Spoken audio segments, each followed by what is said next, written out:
அதுக்கு பின்னால அப்துல்லா இப்னு சபாவ ஹஜ்ரத் அலி ரலியல்லாஹு அன்ஹு விரட்டினான் கூஃபால. மதீனால வந்தவன் ஹஜ்ரத் அலியுடைய ஆட்சி காலத்திலே மதீனால ஆரம்பம். அதுக்கு பின்னால கூஃபாவுக்கு அது ஷிஃப்ட் பண்ணப்பட்டு மாற்றப்பட்டு கூஃபாலையும் வந்து இந்த அட்டகாசங்களை செய்ய ஆரம்பித்தான். கூஃபால இருந்து விரட்டினான் ஹஜ்ரத் அலி. இவன் நேர போனது ஈரானுக்கு.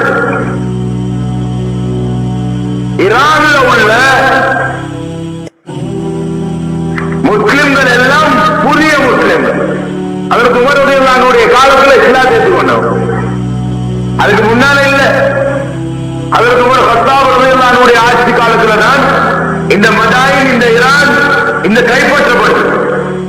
பாரசீக சாம்ராஜ்யம் கைப்பற்றப்படும். அதுக்கு பின்னால இஸ்லாத்துக்கு வந்த புதிய முஸ்லிம்கள் இவங்களை குழப்பினான். மதீனாவுல குழப்பின முறை வேற, ஈரான்ல குழப்பின முறை வேற.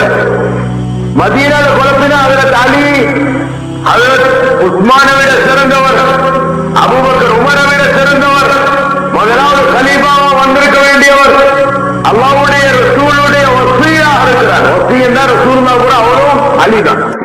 குர்ஆனும் அலி, ஹதீஸும் அலி, என்ன ஏவலும் அலி, விளக்கலும் அலி, எல்லாம் அலி ரலியல்லாஹு அன்ஹு. இவருடைய கலிமா இங்க ஷியாக்களுடைய கலிமா. எங்க கலிமா என்ன?